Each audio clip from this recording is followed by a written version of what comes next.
take us down the stream. Our sails are loose and the anchors away, so I'll say fare thee well to thee. So fare thee well, my own true love, for when I return united we will be. It's not believing I'll never part, grieves me, but my darling, when I think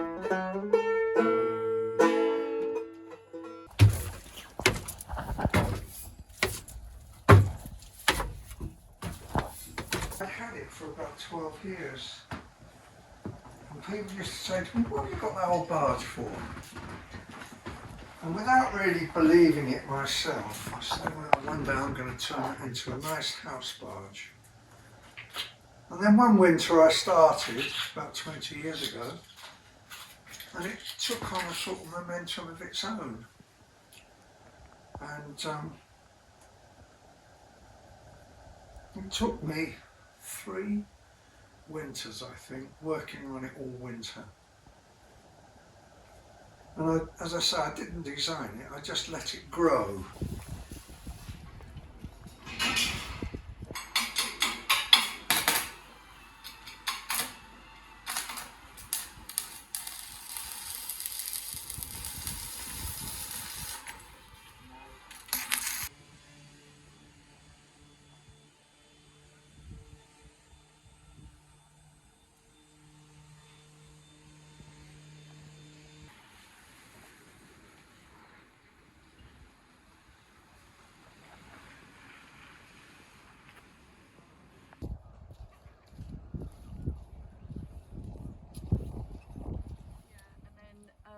Do you remember years ago they had those like Jesus, little tiny pictures of Jesus on bracelets? Do you remember them? Well, I dismantle those icons and put them on the back of the oyster shell and glue them, and then put like a chain, and then they hang up.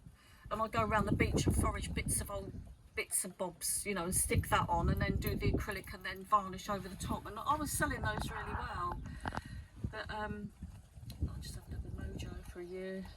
Bloody boat killed me mentally, but I'm glad. My studio in the house has been sitting there for 6 weeks, and I've just been looking at it. I've sat there and gone on my phone.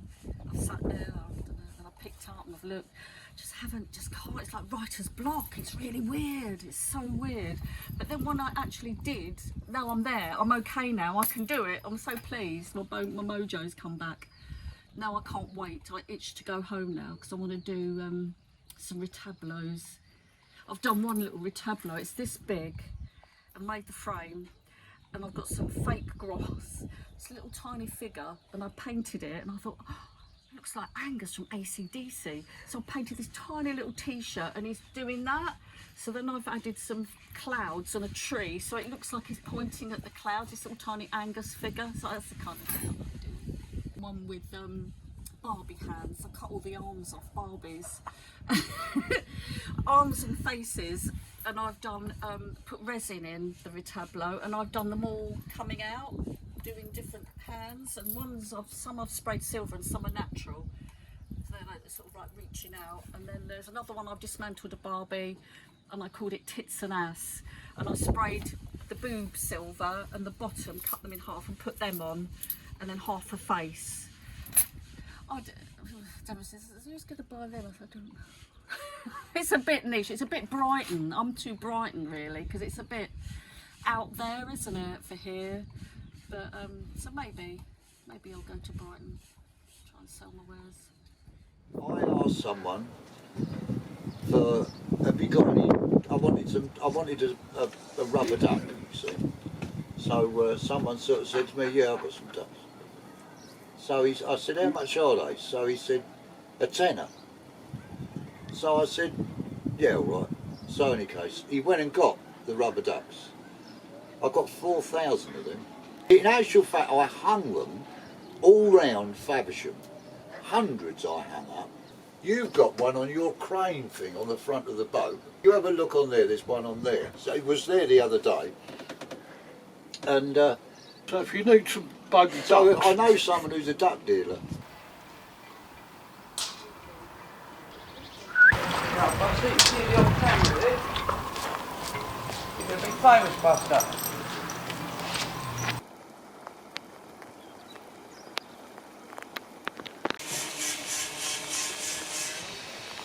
such a cool idea. I love that. With the dogs. I had some. I bought them because I was going to make them into earrings, but I'm not very good with mathematics, and they were that big instead of that big.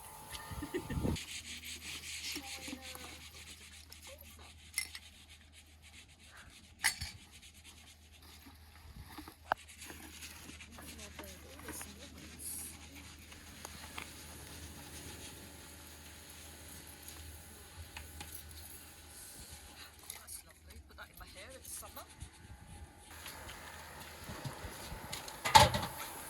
They're kind of everywhere. As I'm digging them out the box, I'm just sort of putting them. There's one on that little hanging basket. Polly died. That's Polly's skeleton. Polly the parrot. There's one in there. I've got bits of parts and put in that torso. Sort of throwing out when we do that. He's got that, well he's dead now, but he's got that, he's an artist, and he had that place in Dungeness on the beach, his garden, and all his artwork, and it's still preserved. To go down there, Dungeness is amazing. Oh my god, it's like, it's a light down there. It's very toxic, but it's like post-apocalyptic. It's just, it's the most amazing place. It's very photogenic. Oh, there it is, that's Roger's garden. It's lovely, lovely. It just is a little marionette. With a clock, it's got a duck, of course. Popeye's on the other side. I used to have a waving stick there at one time or other, but it's fallen to bits now.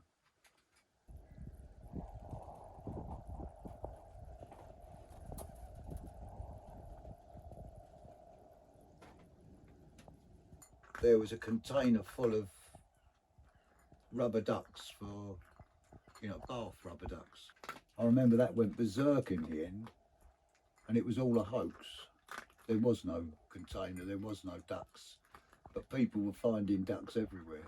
But it was nothing to do with that. But it's kind of a thing that I kind of like. I like the idea of people causing mayhem like that, Yeah. I've got bloody hundreds of them. Hundreds and hundreds of them. Yeah. 1,000. Something like that. There's a bloody great box full of them. They all tend to disappear. It's really surprising,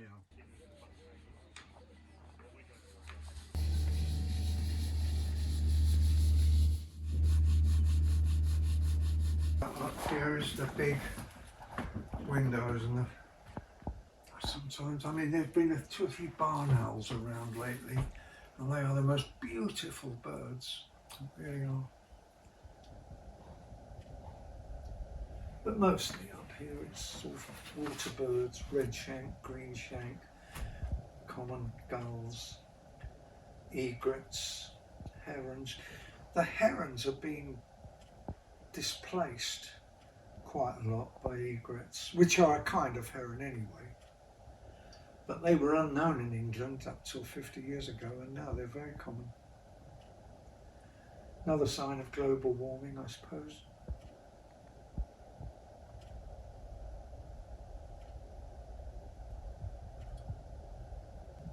When we were first here, and we hadn't even bought the place then, but I'd rented it, and there were a few boats on the quay, and we saw this boat coming up the creek, and it got about a quarter of the way up the creek and ran aground, and we could see it right down the creek aground.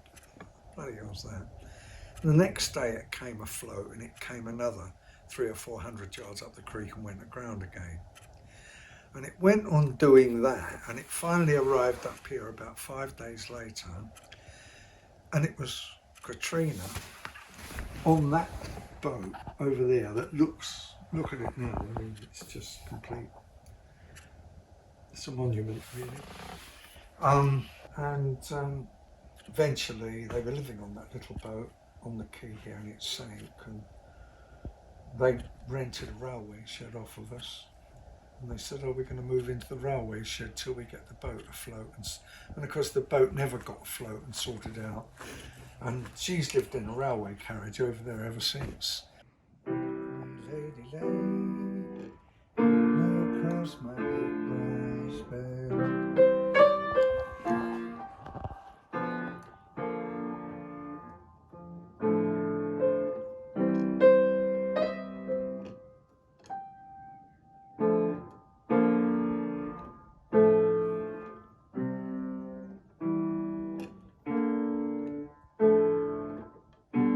Whatever colours you have in your mind, I'll show them to you, and you'll see them shine. Lady, lay across my big brass bed.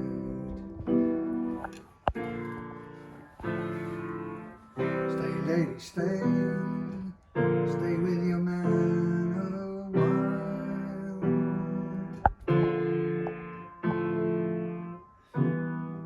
till the break of day. Let me see you make him smile. Why wait any longer for the world to begin?